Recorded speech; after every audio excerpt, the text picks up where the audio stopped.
Strap into your seats and get ready. It's time for the Mortarpod.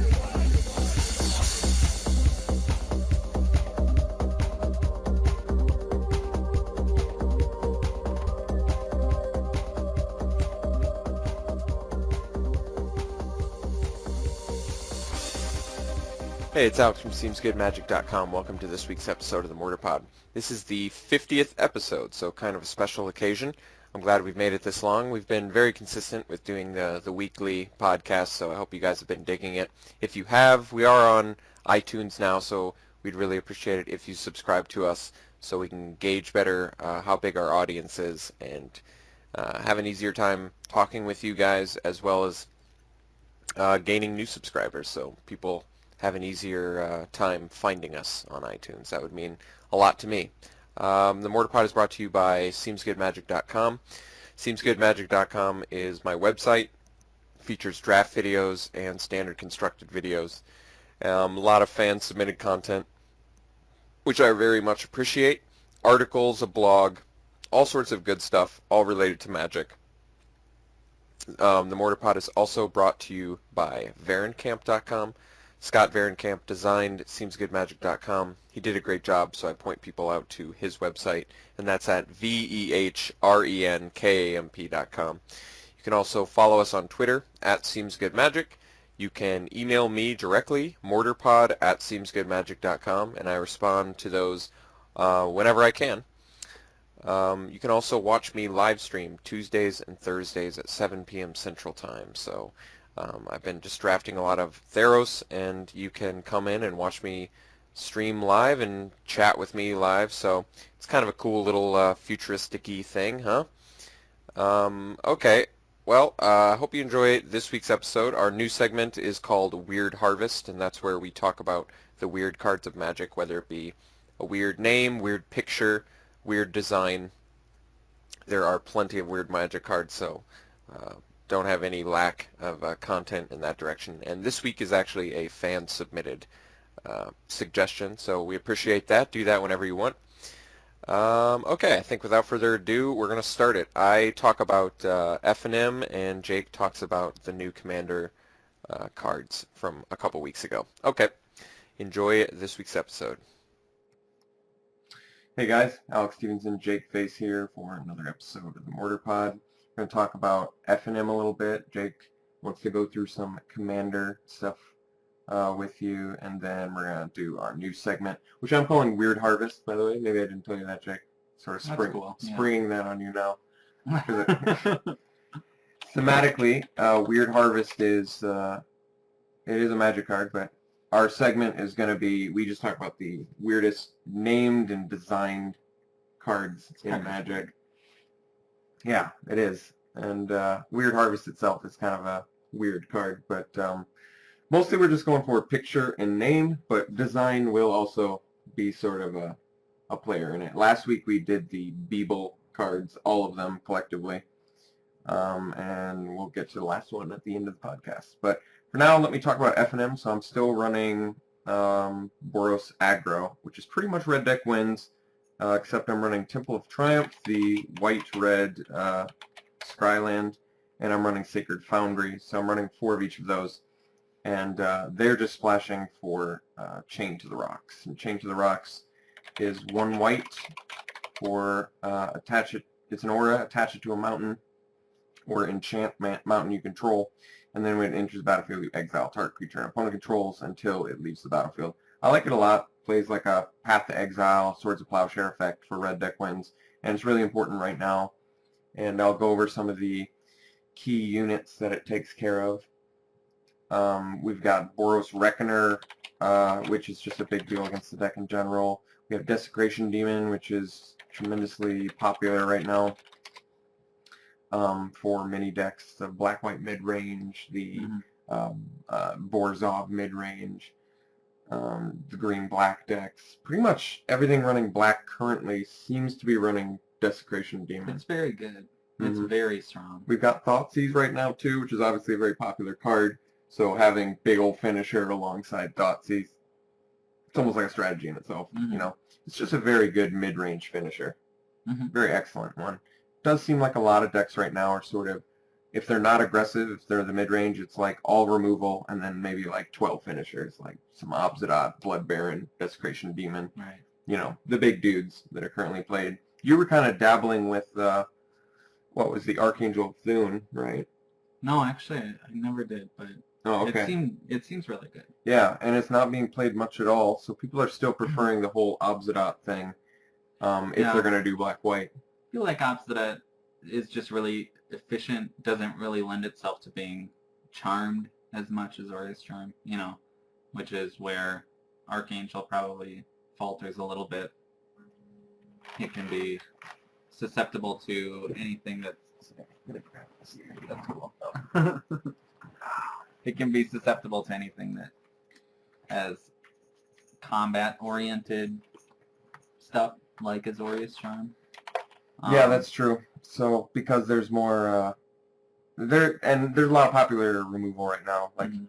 Hero's Downfall and Doomblade. Yeah, and just, ultimate price being something also. I mean, there are a lot of. I don't know. It's tough. There's a lot of good removal spells, but they're all very particular, except for the rare ones like Hero's Downfall.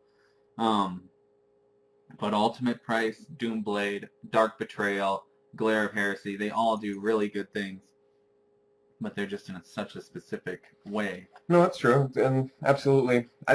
Somehow the removal just stayed really good post-rotation. I think I was not anticipating it staying so good. I guess Theros just in the rare with it was mostly Hero's Downfall seems to be shaping why so many people seem to be playing black right now. I mean, we even have the mono black devotion deck, and guess what? Desecration Demons in that too. Naturally, yeah. And now we're seeing like Pack Rat, you know, popping up, which is just very surprising. Benefit of my deck, I don't really care about Pack Rat. Since I have so much spot removal and I'm attacking all the time, they have a really difficult time going infinite with their Pack Rats. It's very difficult for them to do that. Yeah.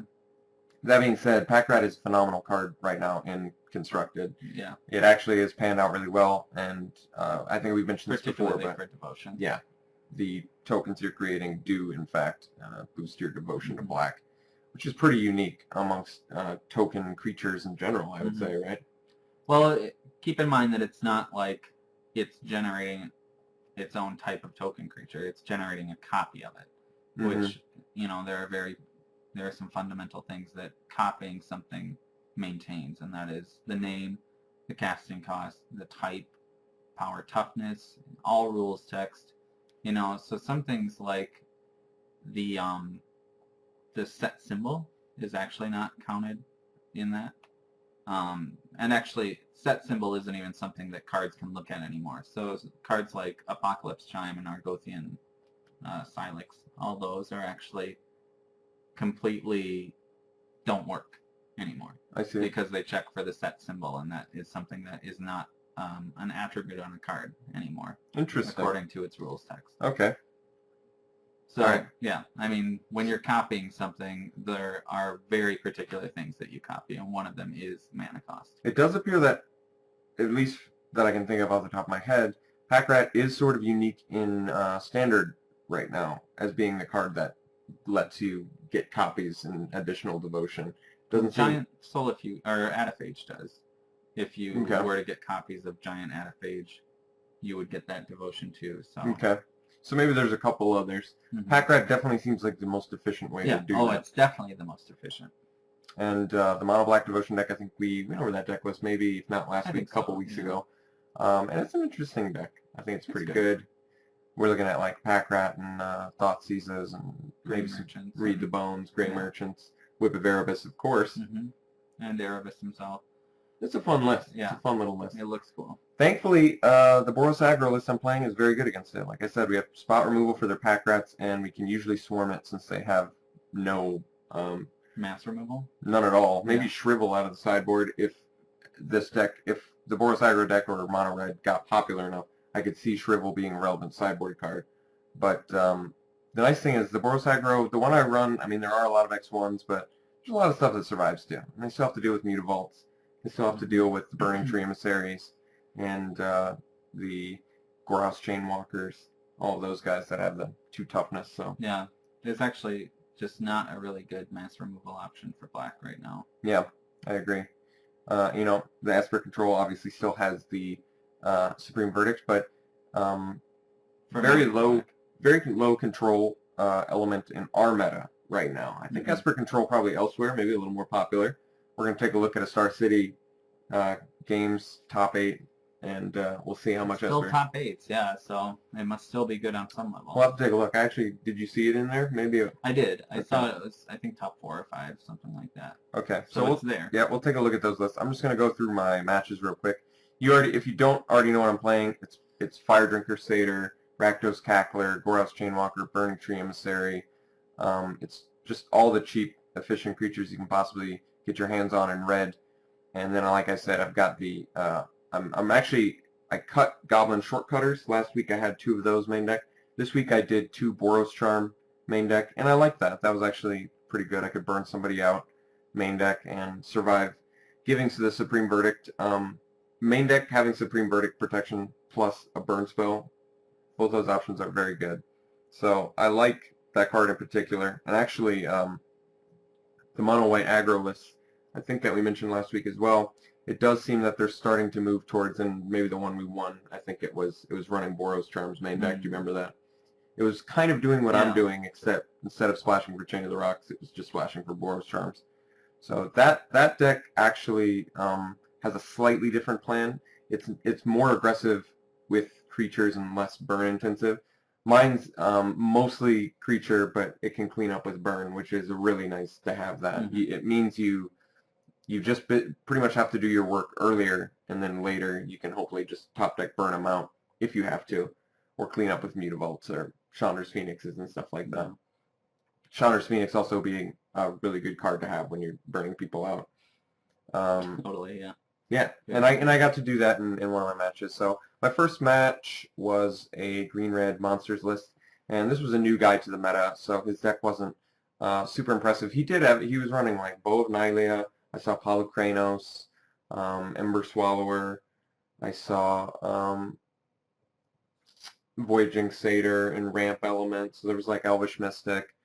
He was too slow. I don't think he was prepared for as aggressive as I was trying in whatever meta he played at in other places, or it might have been early, tournament scene for him. I'm not sure.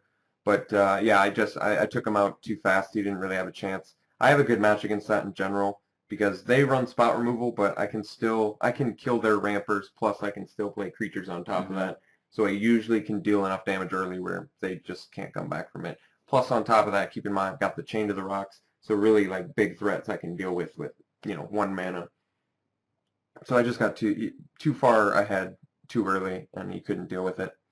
So I won that 2-0. Round 2 I played against black, red, white mid-range. This is actually a very challenging match for our deck in particular because it's running Anger of the Gods.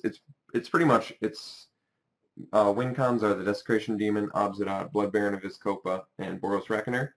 And then the rest of the deck is just removal, pretty much, and a little bit of fixing. It's running Rakdos Key Rune, which is also good against the deck as a blocker.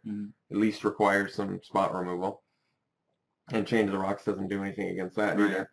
But it's running Anger to the Gods, and Doom Blades, and Devour Fleshes, and it just goes very deep on removal. I don't believe he's running main deck Elspeth. It's probably more likely sideboard, but maybe it's a one-up main deck. I'm not sure. It's got access to a lot of things though, and the removal suit in it. He's also main decking Chain to the Rocks, so it's like I said, mostly just removal, and then on top of that, the really big fatty mid-range creatures. So I was able to beat him, which was pretty satisfying. I pretty much I had pretty consistent draws, so no mulligans. He had to mulligan one of the games, and I think it was just a matter of in game 2 he missed his 4th land drop, which was a really important one. I think he had to tap out Read the Bones on turn 3, and I was already at that point had 2 creatures and a Mutavault, I believe. So it was like just too much damage that I was swinging in for him to recover, and then I just finished him with double Lightning Strike back to back.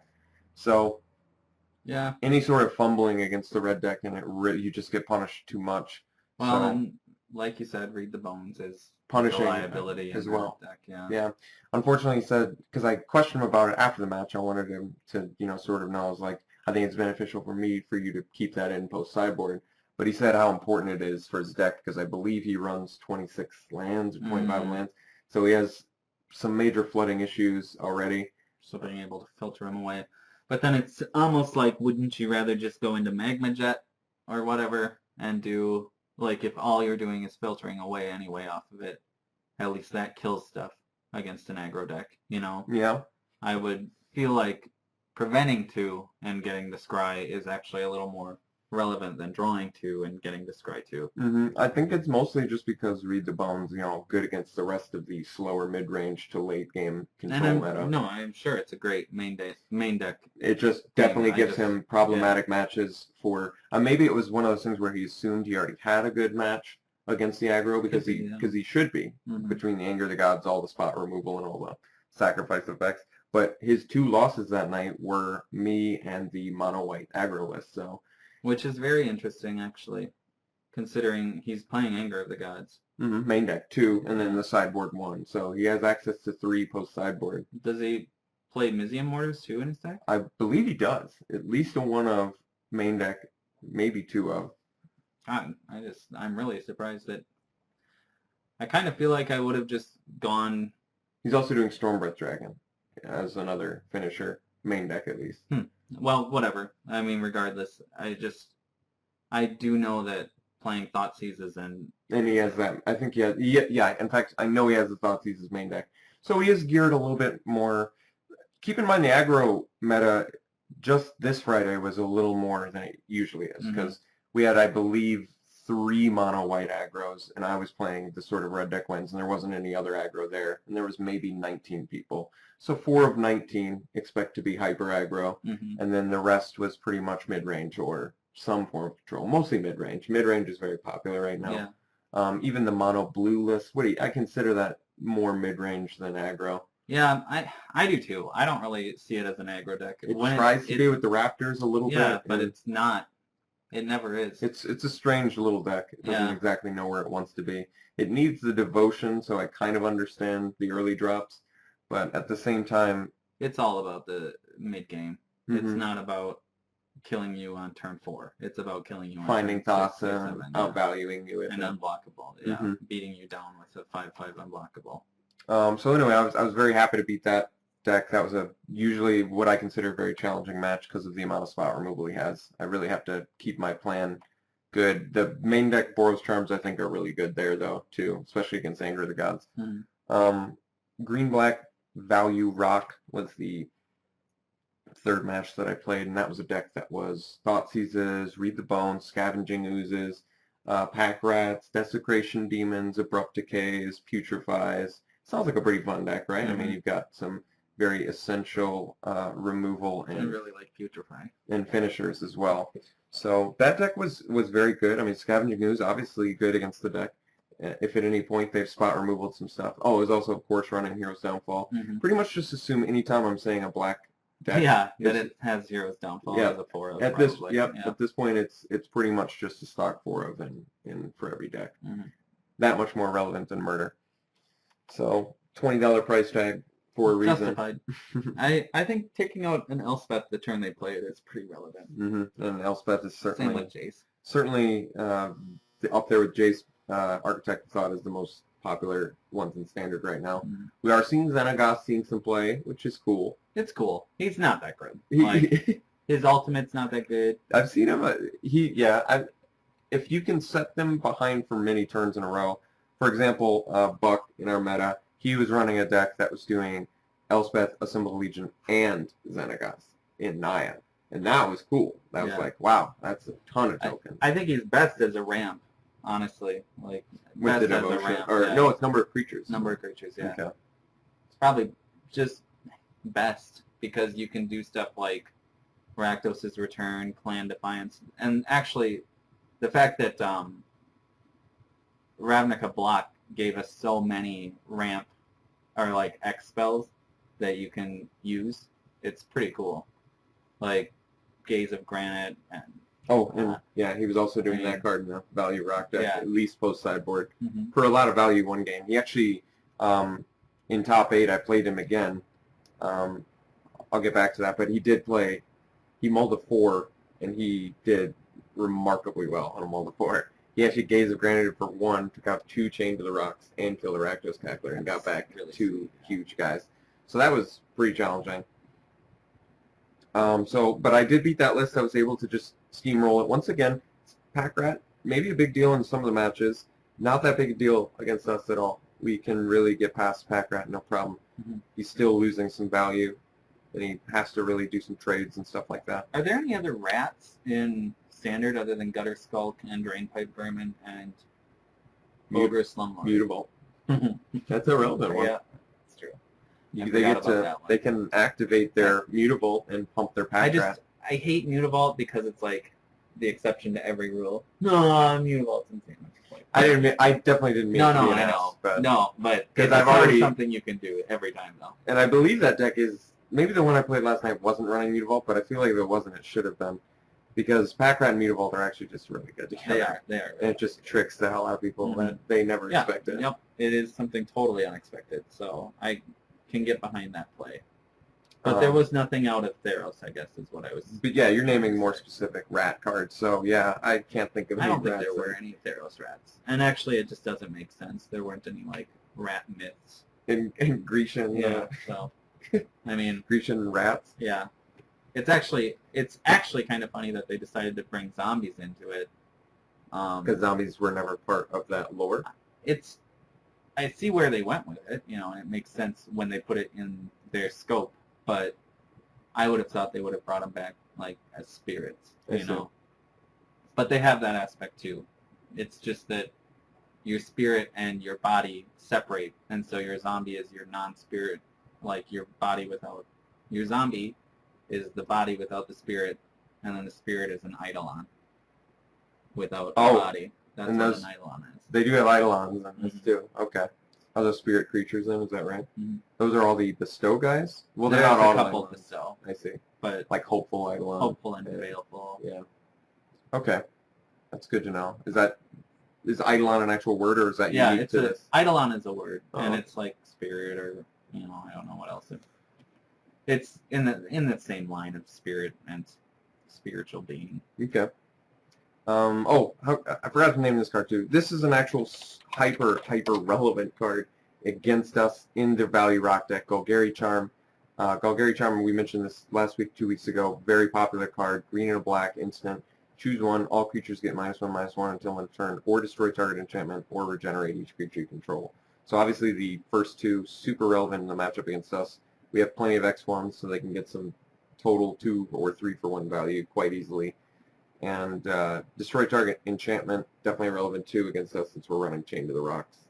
Mhm. So Golgari Charm, super hot and popular card right now. Also one of the few outs against the white weenie lists without having to worry about Brave the Elements. Right. Something that just goes over right at top of that. I was lucky to beat that. Golgari Charm is a big deal against us. Even though we have enough 2 toughness guys, they can still get some super value. So I beat that 2-0. And then Mono White Aggro was the last list I played against. And that is Dryad Militant, Soldier of the Pantheon, Judge's Familiar, Precinct Captain. What's the 2-drop 2/1 they enter tapped? Imposing Sovereign. Imposing Sovereign is definitely in there. There's definitely some more 2-drops as well, but it's also running Spirit Heliod, and one of these lists is running Path of Bravery, as well as Brave the Elements. Mm-hmm. And there might be something else I'm forgetting there, but that's getting pretty close to what the entire list is. So mostly just an over-the-top, quick as you can, drop those 1-drops and get as many creatures out as on turn 2 and 3, and really just overwhelm with them. And it's been very successful. It's a relatively tough match for us. We just drew because we were both 3-0 going into round 4, so we decided to just draw and play for fun, sort of get a feel for each other's decks. And I did end up winning it in game 3, but it's a challenging match. He didn't see any Brave the Elements in all 3 games too, so I was very lucky, and it was still kind of a nail-biter. So my new tech for next week, stupidly I used Flames of the Firebrand this week. I Next week, oops, spelled it wrong. Next week I'm going to be using Electrickery, which is from Return to Ravnica. 1 red, it deals 1 damage to target creature you don't control, or 1 red and a colorless. And it's got Overload, so basically 2 mana, deal 1 damage, one-sided 1 damage. And this really is crippling to that deck because they actually have more X1s than we do. And it actually, the nice thing is that it even shuts off the whole, if Precinct Captain gets some value on you for a little while, That's true. you can even go over top of that and kind of cancel all their effort. Really, you have to make sure you resolve it before they resolve a Spear of Heliod. But this is even good in response to a Spear of Heliod. Mm-hmm. So I'm going to be using this instead of Flames of the Firebrand. I do like Flames of the Firebrand, but the 3 mana cost is just a little bit too slow for my taste. And Electrickery essentially does the same thing at instant speed. Perhaps even better. Targeting can sometimes be a bitch too, you know. Mm-hmm. And I don't know in what circumstances specifically, but Brave still protects from Electrickery, which is a problem, but I still think this isn't a super trump card against that deck. I really think this does a lot. If there was anything with hexproof though, and I don't think that there are many good hexproof cards, but I just like Electrickery a lot. It also takes out Judge's Familiar a lot easier than Flames does, and I think that definitely makes it very attractive relevant for me. And taking out the Militant and the Soldier of the Pantheon. Soldier of the Pantheon is a big deal against us since we have Cackler and Burning Tree. And you can't have them gaining life. Even Path of Bravery is kind of a big deal. Path is huge. So it's challenge. I think it's going to be a really challenging match, but I'm really hoping that the Electrickery, maybe is like a 3-of out of sideboard, can be like the ace in the hole. It's even good against the other mono red decks. Yeah. Because they're Fire Drinker Satyr in particular. And the Foundry Street Denizen, because some of those sort of 1-drop red decks are running, you know, they're going gung-ho on that plan. Also with the Legion Loyalist or whatever, so there's even more stuff like that. So Electrickery, I think, will be really good out of that matchup, and that's what I'm going to change for next week. In top 8, I played against the green-black value rock deck again. He had to mull the 4 in game 2, so that was obviously crippling, and I was just able to, in both the games in Swiss and the top 8 games, I remember winning a game in each match with double Chandra's Phoenix. So Chandra's Phoenix still definitely relevant in some matches, and I still have yet to play against Esper Control. I'm very curious about how the matchup would be. Maybe you'd be able to say that better. Do you think Mono Red and Esper Control would be sort of a coin flip, or do you think Esper Control has? Do you think Esper Control has enough tools to be okay? It really depends on how aggro you are. If they have the Supreme, there's like a couple different things going about it. You know, like what would you say in most instances? Do you feel like Esper Control probably, if tweaked correctly, could always have the edge against the red deck? Like what if you knew? What let's say our meta was crawling with red deck? What direction do you think it could go to beat red? I'm not really sure. I think that Detention Sphere becomes really powerful against red deck, or is a really powerful anti-red deck card, because a lot of times you are looking to get as much out onto the board as you want, or as you can, before they can wog. Jace, really powerful against red deck too. So the problem though against red deck is that they have burn, so they can always burn you out at the end. And if they get you low enough initially, the Sphinx's Revelations aren't going to help enough. And there aren't a lot of other life gain or places to gain life except for Obsidian. I can't even really think of anything else. So it might be a little trickier for Esper Control to do well against a well-tuned red deck wins deck. I mean, if you got the double Burning Tree and the Fire Fist Striker on turn 2, that's really like lights out. That's 12 damage over the course of 2 turns. They have to remove creatures both those turns, and they're still taking 8 if they do that. You know? True. So if you can get the nuts hands, and I can at least say of the games I've played, I didn't mulligan much yesterday, so I could have gotten, you know, on the luckier side.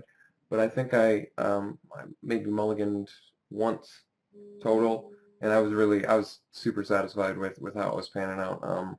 I felt like I was consistently dealing 20 damage by turn 5 or 6, or at least having the pressure, the means to do that. And I was still holding, I really feel like I wasn't completely peeing out my hand, but I was also like keeping stuff going. So I really like the list a lot. We split top 4, so remarkably good results for Friday. Let's just take a brief little look at some Star City top 8 lists. This is from in Fort Worth, November 10th, which was what, today. Okay, results from today. So Green Red Devotion. List that won. Looks like it's doing Domri, Garrick, Xenagos, Arbor Colossus, Burning Tree, Elvish Mystic, Scavenging Ooze, Sylvan Caryatid, Voyaging Satyr, Polykranos, Rurik Thar, Nylea. Main deck. Interesting. Looks like a pretty mid-rangey deck. So I would imagine his matchups were, I don't know. Well, Nylea is really good here. Not sure where exactly this would fare well. I think that it fares really well against Control, probably. Really? Enough just big fat threats? Yeah, I think it's just, I have this. Oh, okay. Make you use a Supreme Verdict or any other removal spell on it. Now I have this, you know. So I could see this beating a Control deck. It's got Burning Earths out of side too, so perhaps very good against the Esper Control. Able to whittle them down with Rampers and not have to worry about it. Mistcutter Hydra out of the board too. So yeah, this guy's going gangbusters. And he's got Nihile's Disciple for the whole aggro match for gaining life. That's a good idea. Destructive Revelry, interesting. Cool, relevant sideboard choice. Second place, Red-White Devotion. Let's check this out. Ash Zealot, Reckoner, Emissary. I think we saw something similar to this in the last week. I like this list a lot. Stormbreath Dragon, Cackler, Frostburn Weird, Fanatic, Burning Tree, Reckoner, Ash Zealot. All about red mana symbols. Hammer of Purphoros, 2 of as well, main deck. This looks like I like the Aurelia's Fury. This is a cool little list, yeah. Doing the one of Aurelia's Fury. Just as a tap down and silence you. Now I attack you. Just need one more turn, sort of thing. Very cool. I like this a lot. Yeah, I like this list too. This might not even be a bad sideboard for me against Control as like a one-of. Don't you think? I think silence attached to an X spell is really good. And the fact that you can tap stuff down with it too is really, really good. I'll be right back. So yeah, I was actually hoping that we would see some Aurelia's Fury get played.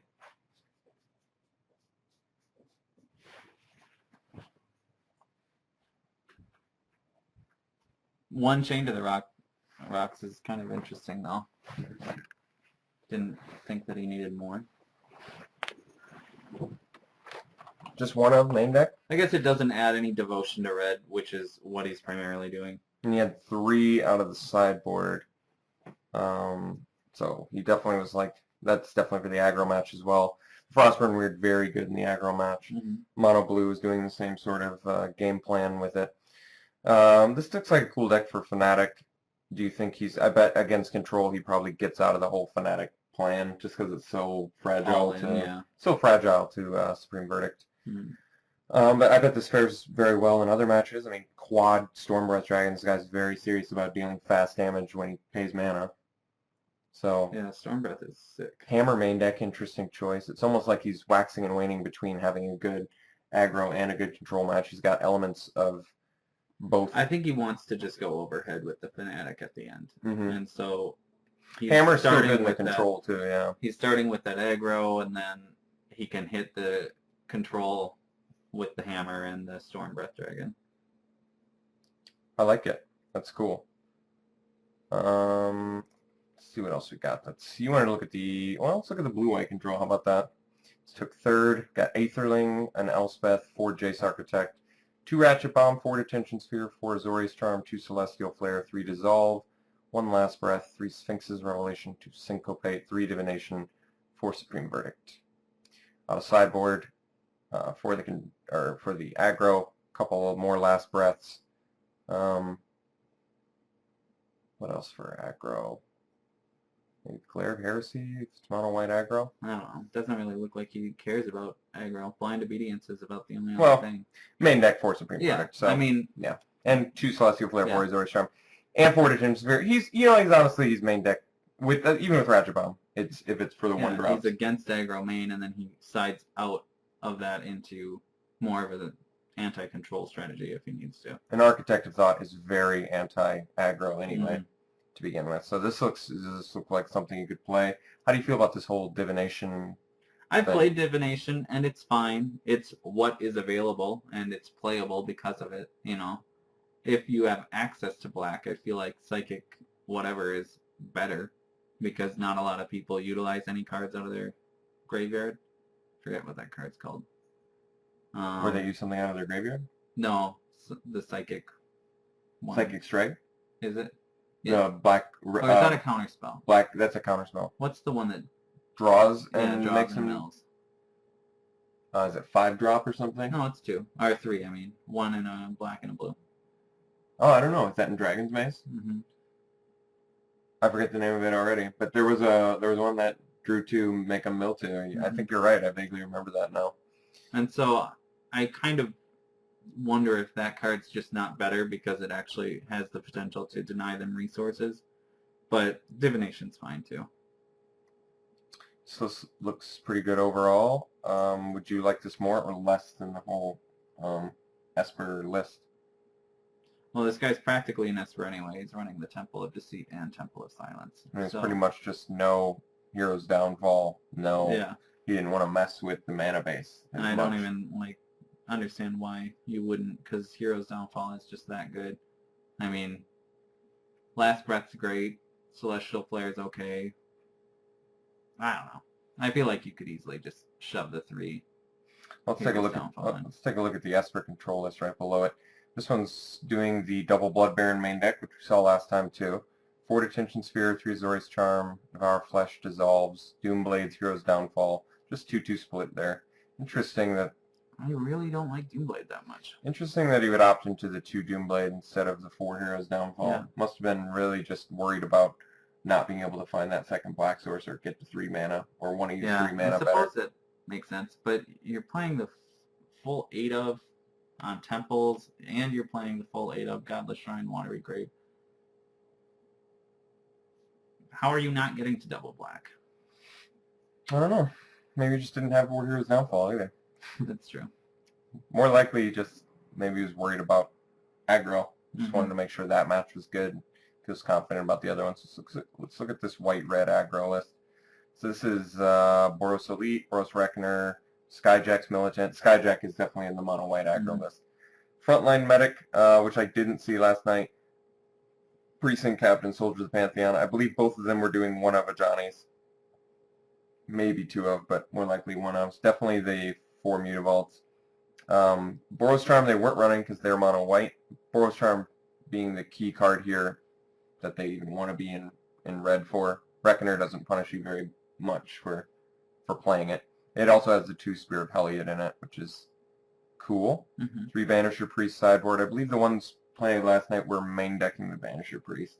So that was sort of their go over the top removal. Yeah. Because it gets rid of the Reckoner, it gets rid of all the good blockers, the Desecration Demons and stuff. So I like that plan for them too. Because it even gets the bonus of protection with Brave on a following turn. I kind of like turn. it more main deck, you know. So this one's sideboarding it. Fiendslayer Paladin, they were definitely doing that. Very relevant against us. Thankfully we have Chain to the Rock, so we actually have an out to it. Burning Earth sideboard here, pacifisms. I've got a couple pacifisms outside too. I might lower it to 1 because I still like it, but I feel I'm less likely to bring in 2. 1 would just be nice. Couple Skull Cracks. I'm doing 4 currently. I think I'm going to lower that count too. Wear and Tear. I'm doing 2 of those out of sideboard. I might switch that to 1 as well. I might switch into 1 for that. 2 maybe a little bit overkill. Although I really do like what it does in some matches when you can get the double value.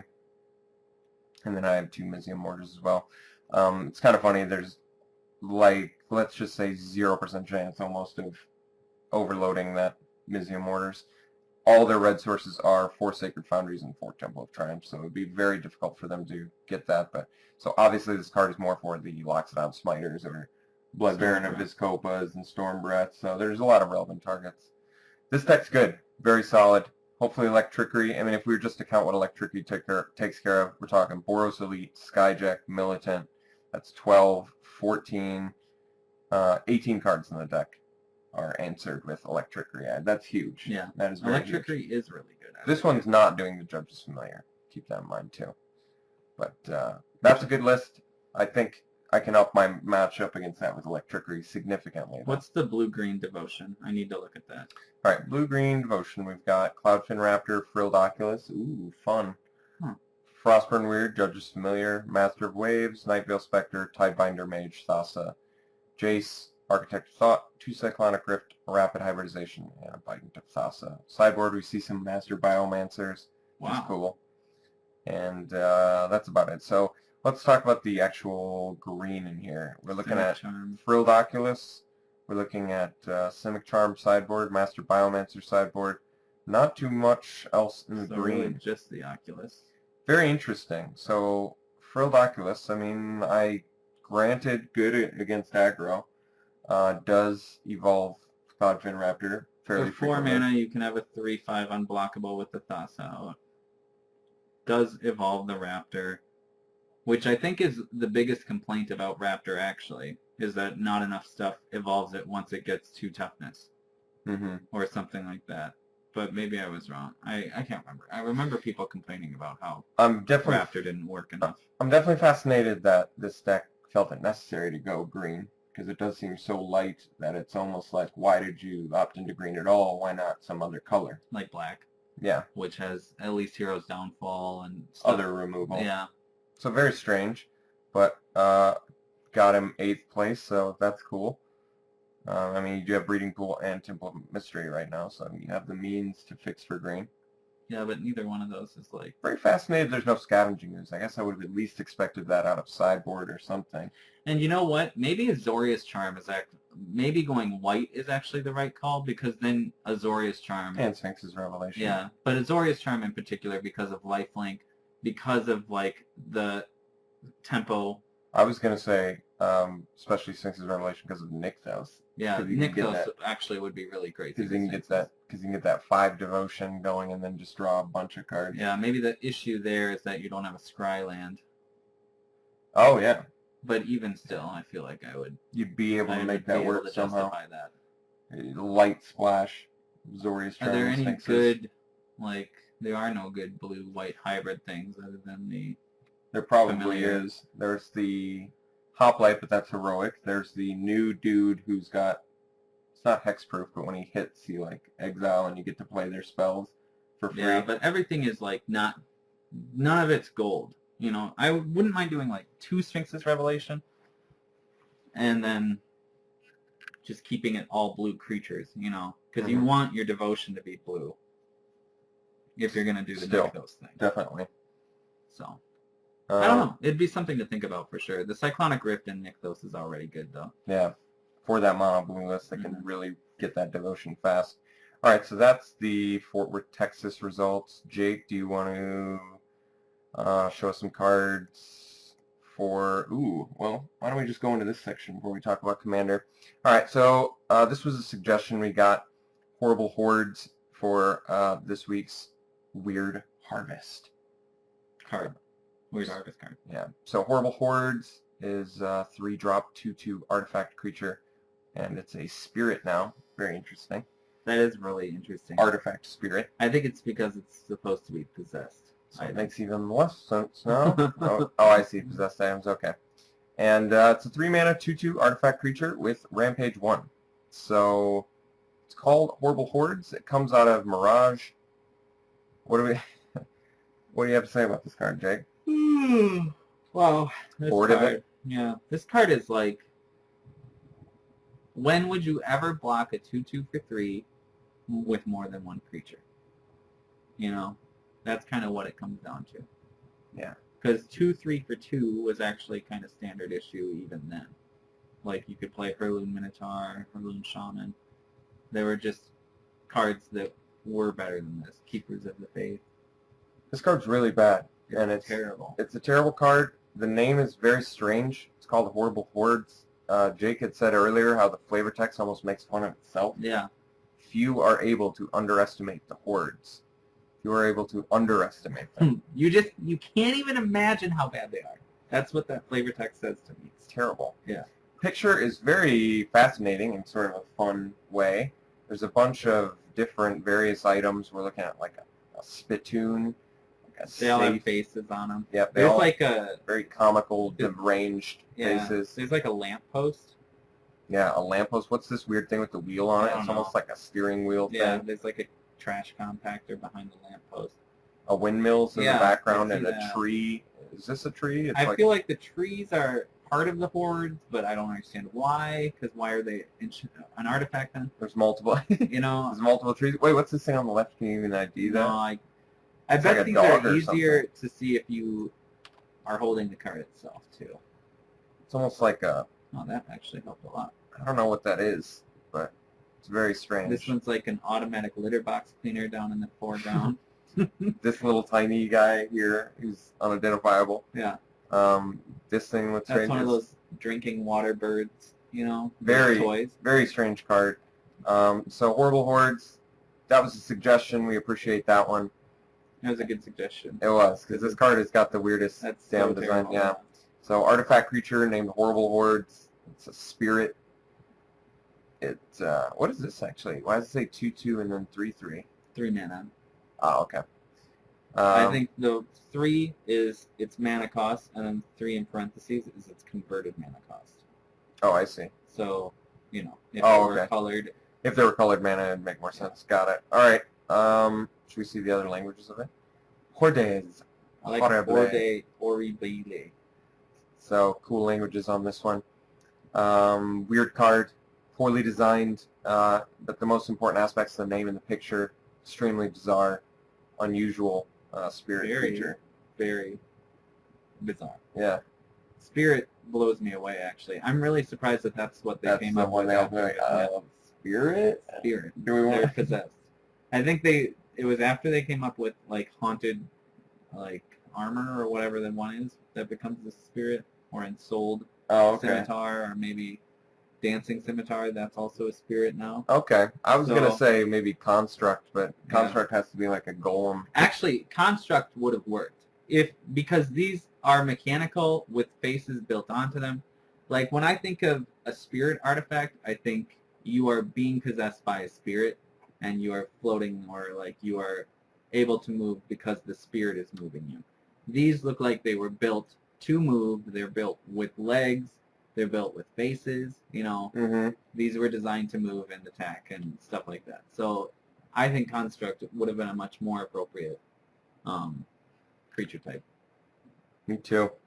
All right, Horrible Hordes So you not only screwed this up the first time, but you couldn't even get it right in editing. with errata. Sad.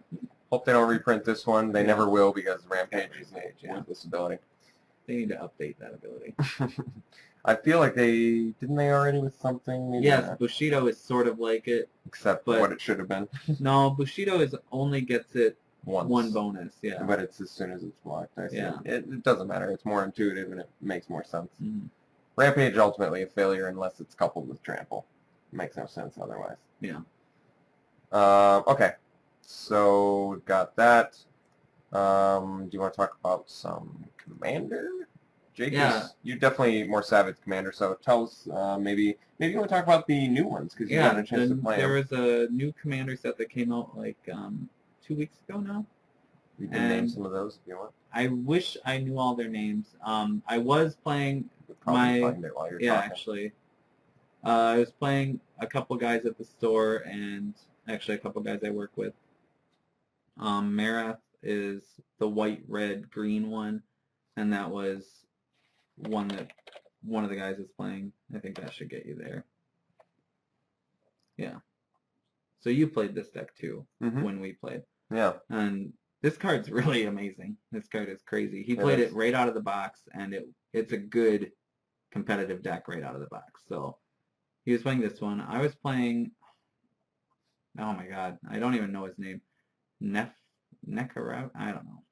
Maybe you just want to say his stats then. He's the 2/4 for 5, 2 colorless, blue, red, black, zombie wizard that has Howling Mine on him, and then also whenever your opponents draw a card, it deals a damage to him. Okay.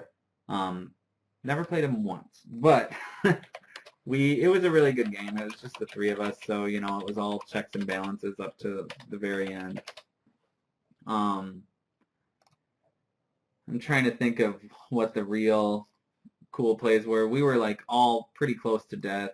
Yeah, there it is. Nekasar is the one I was playing, but mine was edited. I had made a deck around him, and Okay. I had Heretic's Punishment out and some other stuff. I don't know. Stuff had happened. We were all kind of lowish on life, like below 20 life. And I had convinced Kyler to attack Buck to kill him because he could kill me at any time. I was at 3 life. And there's a card in this set that you tap Enchanted Land to put out a 5/5 creature. And he had Wear Ancient Shred out, so he could just tap the land to kill me at any time that he wanted. I see. And I was like, so just attack Buck, and then I have to attack Buck, because if I attack you, you can kill me in response, So he did that, and then I attacked Buck and killed him, and then I was like, okay, I passed turn. And he activated his, that land.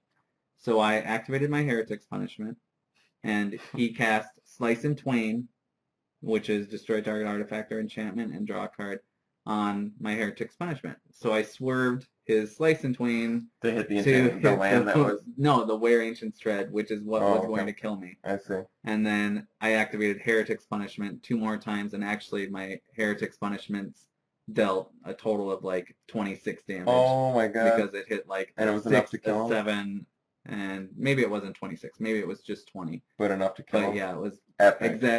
Like enough to kill him. It was really epic. That sounds epic. That's always fun, Commander. Mm-hmm. So Nekasar, big plus to him. Very fun. I didn't play him, so it's unfortunate, but he's hard to play because you're giving your opponents a benefit, but you're also like the target because you're hurting them.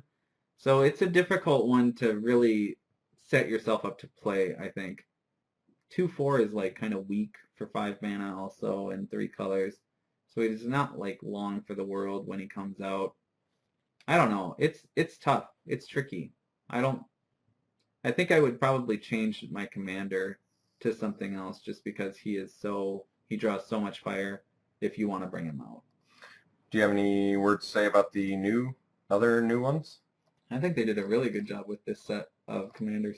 I can say I got a chance to play Derevi Imperial Tactician, whose Bant colors 2/3 flyer, and when it enters battlefield or a creature you control deals combat damage to player, you can tap or untap a permanent, and you can pay Bant colors in a colorless, and you can put it onto the battlefield from the command zone. So very cool effect. Yeah. You don't care if it dies because you're always paying the same cost. The funny thing is it can, in essence, always be 3 mana because you can just untap one of the lands you use to play it off of put it out from the command zone ability. True. So it's like it's always 3 mana. Yeah, it's always 3 mana flash. Very cool card. I had fun with it. Not very exciting in terms of traditional commanders because it's just so underwhelming, power and toughness and wise and ability wise, but I really like it. I think it's a good build around. I think if you had the right tools in your deck, it yeah, would be you really can. Cool. It's. I feel like it's much better in the one-on-one commander games more than the multiplayer, but still decent in the multiplayer too. I could see it also being really good with Finest Hour actually,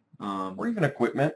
Yeah. Just like what's the popular commander equipment that's like +3/+5/+5 if it's legendary, or is that one or +3/+3 if it's legendary? Otherwise, it's like +1/+1. Oh yeah. What is that one called? Well, whatever. Champion's Helm, I think it is. Okay. It gets hexproof or something. I didn't even know about that one. There's other ones. There's one from like Kamigawa that like boosts it. Oh. +5/+5 to equipped creatures, Tatsumasa. The legendary one it's Tenza. +1/+1 to it. Trample if it's red, and +2/+2 if it's a legendary creature. Okay. Maybe You might be doing a mashup of a couple different ones. Well, even the swords. Yeah. Let's just say the swords. Yeah. Be brutal. Mm-hmm. So very good, I think, with a sort of backup in that department where you're going for a bunch of equipment or maybe even good auras or like you said, Finest Hour, anything that's like exalted oriented. Well, I feel like Finest Hour if you had a whole bunch of tap abilities, Finest Hour could be really good with it. But God, I just can't. Or even think of it. Sovereigns of Lost Solara would Yeah. be cool with it. Mhm. Yeah, I think there's stuff out there. You just have to be looking. So it seems very fun. Do you want to talk about any of the other new commanders? Yeah, I don't really like Jaleva, the other Grixis one. Nephalia's Scourge. Yeah. So what's your problem with it? It's 4 mana, 1/3 flyer, vampire wizard. When it enters the battlefield, each player exiles the top X cards of his or her library, where X is the amount of mana you are spent to cast it. And then whenever it attacks, you may cast an instant or sorcery without paying its mana cost. Exiled with it. Yeah. Without paying I mana cost. think my problem with it is that it doesn't do anything on its own. It's a 1/3, so it's never going to kill people with commander damage or anything like that. And it just is pretty lackluster as far as commanders go. I almost feel like what you really want to do with it is build a full-on 99 land commander deck with it and just replay her over and over and over again. And because you don't want to lose any value from your deck, and if everything in your deck is land, then you're not really losing anything. You're just milling out your opponent. Or your opponents. So if you can just find ways like put lands in that let you sacrifice creatures, there's like a few different ones, then you can just constantly recast her and possibly get benefit from her too. The other thing about her, I mean, she's not haste. Flying haste would have been nice, because at least then she would have been able to do something right away. I don't know. It's just like not enough was put on her to make her low stats really justifiable. Yeah. I mean, in EDH, there are a lot of good instants and sorceries, but at the same time, you have to hit one. Because if you mill everybody for 4 cards and nobody mills an instant or sorcery, well, now you have a 1/3 flyer. Yeah, pretty unexciting. Yeah. I see. I guess that is all it comes down to. She's just unexciting. It's not like your mind, boggles with the things that you can do with her. Like where the other ones, it's like, oh, I could do this. And I mean, Sidri alone is like, I could have a really cool Sidri deck. And the Shatter Gang brothers, they're cool too, because it's like, oh, everything I have is like a bomb, and I mean that like a physical bomb, not like bombastic. Yeah, it's actually a cool card. So the new commanders do look pretty cool, and it's always funny to see cards in Commander making their way into Legacy or creeping their way in there sometimes. Yeah, the one that I think people Storm. are really excited about is Unexpectedly Absent from this set.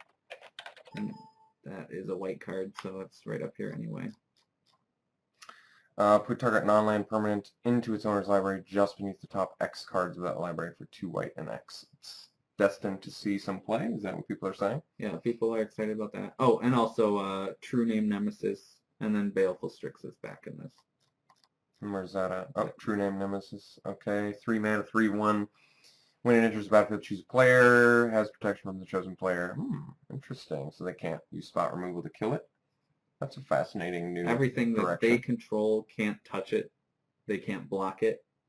Can't be blocked, targeted, dealt damage, or enchanted by anything controlled by that player. Huh. Yeah, and I think that that's a really liberal interpretation of protection. Yeah, I'd say so too. Yeah. I mean, I feel like they're kind of cutting some corners there. But I don't know. If that's the precedent they want to set for that. Yeah, then. I mean, the thing is they've never done it. You can say protection from everything. So, I mean, I guess. But at the same time, it should say True Name Nemesis has protection from, like, everything controlled by, like, the chosen player, right? Isn't that really what it's saying? Yeah. I don't know why. That's kind of strange. That wasn't what I interpreted it as. Because, like, if it had protection from everything controlled by the chosen player, that would include the enchantments, the creatures on the battlefield, and all their spells, you know? But I guess then, what, can you targeted by, enchanted by anything controlled by that player, targeted? I don't know. I think they skipped a step with that. Yeah. And they really could have just spelled it out a little clearer. And First time I've seen it. Very Yeah. strange card. What was the other one that you mentioned? Well, those were it pretty much. I think you said one other one too, but maybe Oh, not. Baleful Strix was back in this set. And Oh. that one has been Oh, yeah. released before. And now it's the blue-black Yeah. bird. That's definitely seen some legacy play. Yeah. I see. Okay. Well, I think we're going to call it quits for the podcast today, so I'll keep up reporting on the black-red aggro list at F&M's, and Jake will probably come back into it next week with some more either blue-white or Esper Control we'll see. results, and then if not, maybe some more Commander, and we'll have a new Weird Harvest card for you next week too. So hope you enjoyed it. Follow us on Twitter at SeemsGoodMagic. Email me, mortarpod@seemsgoodmagic.com. Live streaming Tuesdays, Thursdays at 7 p.m. Central Time. So go ahead and check that out. Okay, that's it for this week. Have a good one, guys. I'll talk to you soon. Later.